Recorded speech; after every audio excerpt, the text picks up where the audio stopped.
오랜 시간 비난과 찬사를 함께 받은 책. 한때는 금서였지만 이제는 필독서가 된 책이 있죠. 바로 니콜로 마키아벨리의 군주론입니다. 군주론은 정치적으로 혼란이 극심했던 르네상스 시절 마키아벨리가 군주에게 당신이 이 책을 참고해서 어서 이 혼란을 끝내주길 바랍니다 라는 마음으로 바친 책이었습니다. 마키아벨리가 그때 관직에서 쫓겨난 상태였거든요. 그래서 이 책은 나는 당신을 보필할 수 있는 아주 괜찮은 훌륭한 인재입니다 라고 어필하는 일종의 자기소개서 성격도 있습니다. 이 책은 기존의 도덕적 가치관이나 윤리적 제약을 무시하고 현실 정치의 상황에 따라 행동하는 방법을 설명하는데요.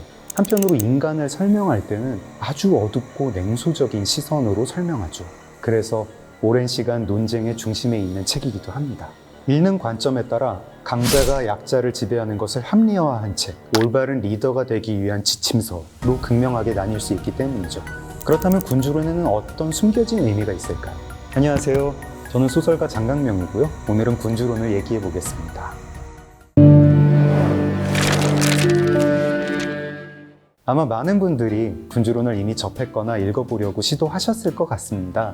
그런데 이런 도발적인 주장들이 있고 또 한편으로는 저자가 나 이렇게 똑똑한 사람이에요 라고 뽐내는 내용들이 들어있다 보니 소화가 좀 쉬운 책은 아닐 수 있습니다. 그래서 오늘은 군주론을 좀 더 쉽고 자세히 알려주실 분을 모셔봤습니다. 안녕하세요, 교수님. 네, 안녕하세요. 네, 간단히 교수님 인사 좀 부탁드립니다. 저는 이화여자대학교 정치외교학과에서 정치사상을 강의하고 있는 김경이라고 합니다. 저희가 군주론 이야기할 때 꼭 교수님 모셔가지고 하고 싶었습니다. 직접 번역도 하시고 마키아벨리 교양서도 쓰시고 국내 최고의 권위자차 이렇게 말씀드리면 너무 좀 무안하실까요? 네, 무한합니다. 그냥 권위자라고. 그냥 열심히 공부하고 있는, 좋아서 열심히 공부하고 있는 한 명의 연구자라고 생각해 주시면 감사하겠습니다. 네, 오늘 잘 부탁드립니다. 군주론 세상에 나온 지 500년이 된 책이잖아요. 조선 중기 때 나온 책인 거고 근데 그 긴 시간에도 힘을 잃지 않고 500년 내내 필독서다 이런 평가를 받는 이유가 뭘까요? 인간의 어떤 보편적인 문제를 담고 있지 않을까라고 하는 생각을 하고 있습니다. 인간의 보편적인 문제라고 했었을 때 마키아벨리가 군주론에서 담고 있는 주요 내용은 한마디로 권력이라고 할 수 있을 것 같습니다. 물론 당시 르네상스는 전환기였고 혼란기였기 때문에 생존의 문제, 특히 정치인 혹은 국가의 지도자는 나라를 어떻게 잘 유지할 것인가가 핵심 문제였는데요. 그 핵심 문제로서 권력에 대해서 사고한 책이기 때문에 예나 지금이나 많은 사람이 관심을 갖고 읽는 것이 아닌가 생각해 봅니다. 굉장히 심오한 책인데 이걸 20분 안에 소개를 하려고 그러니까 제가 너무 부담이 되네요. 이거 좀 쉽게 소개를 해주실 그런 방법 없을까요? 예, 제 생각에는 아마도 핵심 키워드를 중심으로 이해를 하시면 훨씬 읽기가 더 쉽고 이해하기 쉬우실 것 같은데요. 네. 제가 말씀드릴 첫 번째 키워드는 바로 권력입니다. 군주론을 유심히 잘 읽다 보면 이 마키아벨리가 권력을 어떻게 생각하는지가 잘 나타나는데요. 지도자나 군주 개인이 갖고 있는 능력보다는 공동체 구성원, 특히 이 책에서는 인민이라고 하는 단어로 나오는데요. 공동체의 다수를 차지하고 자유롭게 살고자 하는 인민의 지지와 그들로 구성된 자기 군대. 이것들이 군주가 나라를 안정되고 부강하게 만들 수 있는 권력의 토대라고 볼 수 있을 것 같습니다. 군주가 우연히 좋은 부모를 만나서 혹은 군주의 아버지를 만나서 세습을 통해서 나라를 만들어 혹은 나라를 이어받았다고 했었을 때 단지 그 지위에만 만족해서 권력의 기반을 갖추는 것을 소홀히 했을 때 그 나라는 곧 멸망하게 된다. 이게 또 핵심적인 그 주장이라고 볼 수 있을 것 같습니다. 그런데 역사적으로 보면 그 인민의 지지를 오해한 군주들도 있었습니다. 예컨대 히틀러나 무솔리니처럼 군주론을 잘못 독해해서 인민의 지지를 얻는 것보다는 어떤 독재자가 돼서 참다운 지지라기보다는 폭력을 사용하거나 참주 정치를 한다거나 이렇게 해서 오히려 인민의 삶을 도탄에 빠지게 한 자들도 있습니다. 그러나 그 군주론을 읽어보면 명확히 나오지만 독재자 혹은 참주에 대한 이야기는 전혀 나오지가 않습니다. 그래서 인민의 지지가 권력의 기반이라고 하는 것에 대해서는 굉장히 좀 주의 깊게 읽어봐야 될 부분이라고 생각합니다. 그리고 또한 이 자기 군대도 굉장히 중요한데요. 자기 군대의 문제는 당시 마키아벨리가 살았던 시대의 문제를 아주 명확하게 보여주는 문제라고 볼 수 있습니다. 인민과 대비되는 개념이 또 귀족인데요. 당시 귀족들은 그 은행가라든지 대상인이라든지 이렇게 하면서 단체를 이루어서 당시 정치를 지배하고 있었는데요. 이들은 인민들, 일반 시민들을 믿지 못해서 자신들이 가진 부를 통해서 용병을 고용했습니다. 마키아벨리가 보기에 용병은 자신의 나라, 자기가 지킬 조국이 없는 돈을 위해서 싸우는 군대이기 때문에 피렌체 공화국이 용병을 고용했었을 때 이 용병들은 피렌체 공화국을 위해서 싸웠던 게 아니라 단지 월급, 돈을 위해서 싸웠던 거죠. 그렇겠죠. 그래서 피렌체가 다른 나라에 침입받았을 때 그냥 속수무책으로 무너지게 되는데 이런 용병의 폐해를 보고 자기 군대의 중요성을 굉장히 강조를 합니다. 근데 또 이 자기 군대는 인민으로부터 또 그 리크루트가 되는 거기 때문에 이 둘은 굉장히 밀접한 관계를 가졌다고 볼 수 있습니다.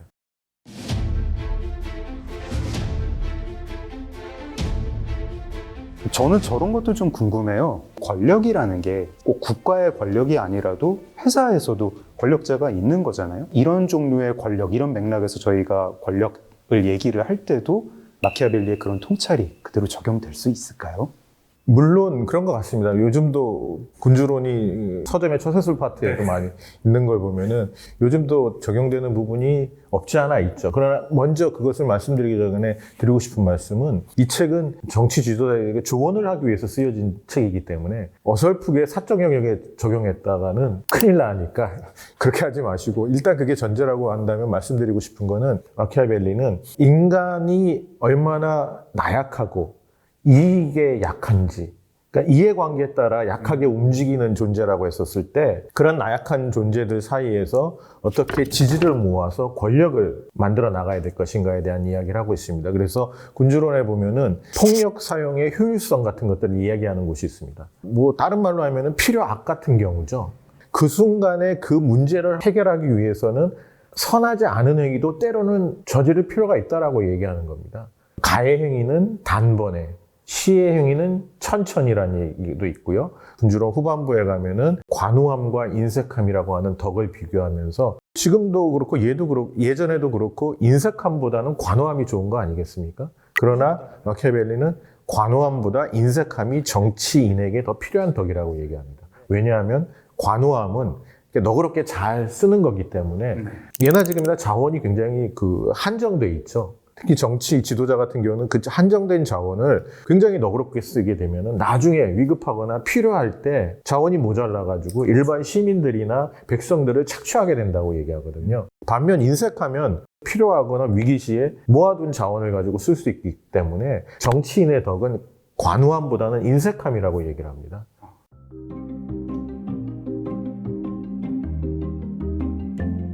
그렇습니다. 권력무 얘기만 가지고도 이렇게 얘기를 했는데요. 다음 키워드도 부탁드립니다. 다음 키워드는 인민입니다. 인민. 보통 두 가지의 의미로 쓰입니다. 공동체 구성원 전체를 말하는 인민이 하나가 있고요. 또 다른 의미는 계층적인 의미가 있어서 귀족과 대비되는 인민. 요즘 말로 하면은 중산층 시민. 그 공동체 다수를 이루는 중산층, 중하층 시민들을 의미한다고 보시면 될 것 같습니다. 아니, 이거는 지금 정치 지도자들한테도 아주 딱 들어맞는 얘기 아닙니까? 중산층의 지지를 폭넓게 받아야 된다. 중도층의 지지를 확보해야 된다. 그렇죠. 그래서 그 군주론 9장의 시민형 군주국 설명하는 데가 나오는데요. 거기서 귀족의 지지를 받는 것이 좋은가, 인민의 지지를 받는 것이 좋은가를 굉장히 비교적으로 분석을 하는데요. 인민의 지지가 귀족의 지지보다 훨씬 더 안정되고 강한 국가를 이루는데 좋다고 얘기합니다. 첫 번째 이유는 숫자입니다. 귀족보다는 아무래도 인민들의 중산층, 중하층 시민들의 숫자가 더 많을 테고, 그 다음에 성향. 귀족은 리소스나 권력을 많이 가진 자들이기 때문에 항상 음모의 가능성, 반란의 가능성이 있다고 생각하지만 인민은 자유롭게 사는데 만족하는 사람들이라고 얘기합니다. 그래서 인민의 지지가 굉장히 중요하다고 마키아벨리는 강조를 하고 있습니다.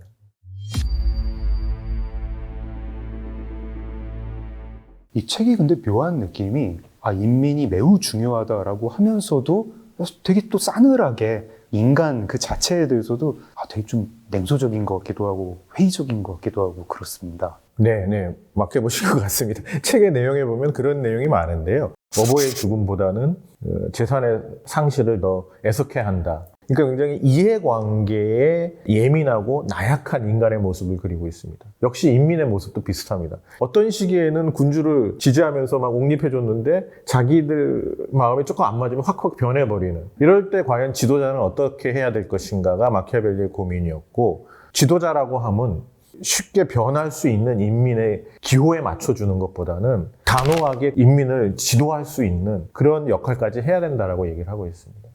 이것도 이제 굉장히 유명한 대목이잖아요.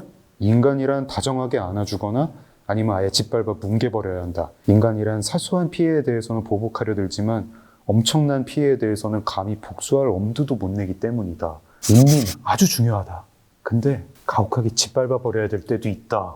이거 어떻게 받아들여야 됩니까?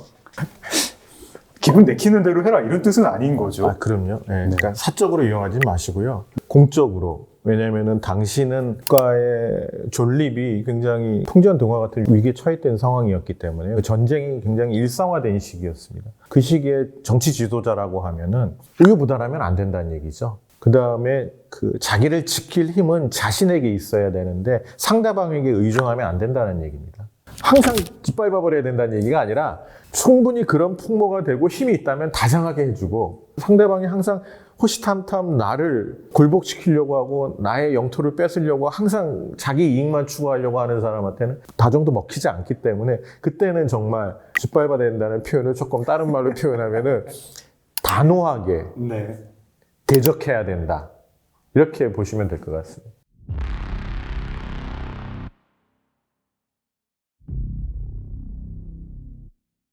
자, 저희가 군주론을 키워드로 이제 좀 설명을 드리고 있습니다. 권력 나왔고요. 인민 나왔습니다. 세 번째 키워드 아마 이거 아닐까 싶은데요. 이거 저도 굉장히 감명 깊게 이제 다가온 대목이고, 우리가 불확실한 운명을 대처할 때 마키아벨리는 포르투나와 비루투라는 용어를 들면서 설명을 합니다. 근데 이게 또 한국어로는 참 뭐가 좀 번역하기도 어렵고 또 개념으로 딱 막 설명하기도 어려운 개념 같아요. 교수님 좀 설명 좀 부탁드립니다. 포르투나는 행운과 불운을 다 안고 있는 운명으로 보통 번역이 되고요. 비루투는 덕, 역량. 그러니까 덕 같은 경우는 윤리적인, 도덕적인 의미도 있지만, 역량은 어떤 객관적인 문제나 어떤 위기를 해소하고 해결할 수 있는 객관적 능력의 의미를 갖고 있는데요. 마키아벨리 같은 경우는 주로 어떤 문제를 해결할 수 있는 능력, 역량의 측면에 좀 더 포커스를 맞추고 있습니다. 마키아벨리가 보기에 당시 이탈리아, 특히 피렌체라든지 이런 그 나라들의 지도자들은 운 좋은 데만 의존했다라고 하는 겁니다. 예컨대 7장의 핵심적인 인물인 체자레 보르자 같은 경우도 아버지가 교황이었고, 그 교황 아버지의 영향하에 교황군 사령관도 되고 이렇게 되지 않았겠습니까? 근데 체자레 보르자를 또 칭송하는 이유는 거기에 만족하지 않고 자신의 능력을 발휘해서 자기만의 권력의 기반을 쌓았다. 이게 핵심적이었던 것 같습니다. 그러니까 당시 이탈리아 르네상스의 상황은 예측 불가능하고 가변적인 일들이 너무 많이 일어나는 거예요. 그래서 운명이라고 하는 것 자체를 마키아벨리는 다른 말로 표현하면 예측 불가능성, 가변성으로 파악합니다. 인간이 미래를 예측할 수 없다는 거죠. 그러면 이 예측할 수 없고 가변적인 세상에 어떻게 대처를 해야 될 것인가? 그건 자기 능력을 키우는 방법밖에 없다는 얘기입니다. 그래서 25장 마지막에 굉장히 장엄한 말을 하고 있죠. 이거 굉장히 시대착오적인 얘기인데요.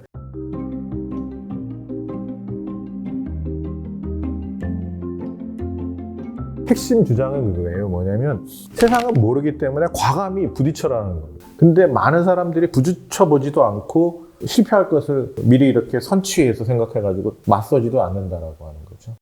군주론이 이제 만약에 처세술 책이고 저한테 개인적으로 어떤 처세술을 준다면은 저는 이 부분이 제일 좋은 것 같더라고요. 제가 아무리 노력을 해도 안 될 수 있다는 사실을 부인하면서 살면 안 될 것 같아요. 그냥 운이 안 되면 안 되는 건데, 그렇다고 해서 체념할 거냐 하면은 그러지 말고 해라. 그리고 해서 될지 안 될지 모르겠으면 해봐. 그렇죠. 그렇죠. 실패했다고 좌절하지 말고.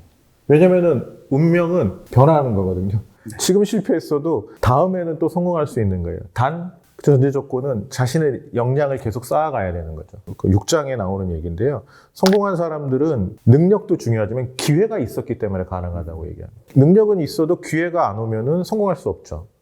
반면 기회가 왔는데 능력이 없으면 성공할 수 없는 거죠. 네. 방금 말씀하신 포르투나와 비르투의 광대를 또 적용시켜 본다면 안 됐다고 좌절하지 말고 됐다고 자만하지 말아라.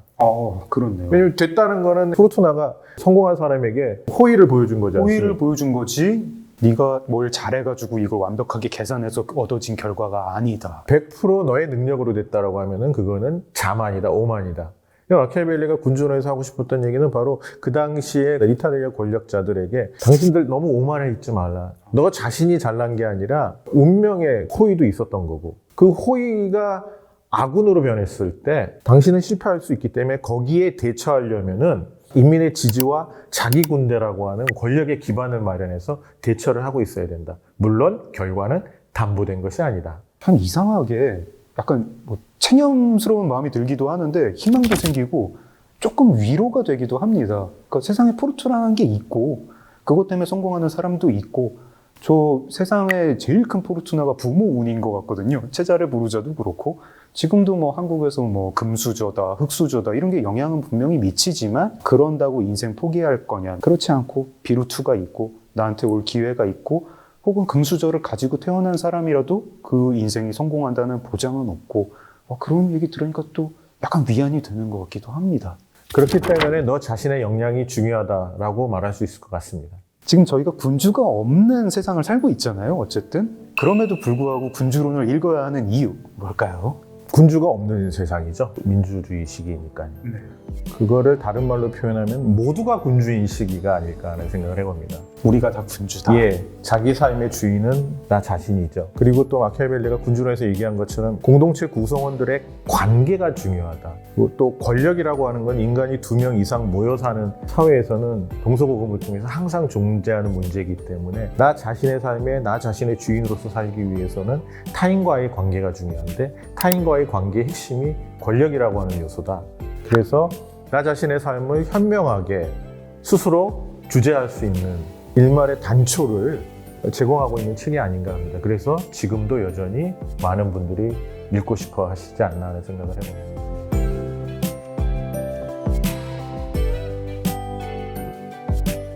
인간을 아주 어둡고 냉소적으로 바라보는 시선이 불편하기도 하지만 한편으로는 저에게 군주론은 실제 세상이 이렇게 돌아가지 않나 하는 생각이 들게 하는 책이기도 했습니다. 오늘 군주론 안내 들은 여러분은 어떤 생각이 드셨나요? 한번 꼭 읽어보시기를 권합니다. 지금까지 장강윤이었습니다. 고맙습니다.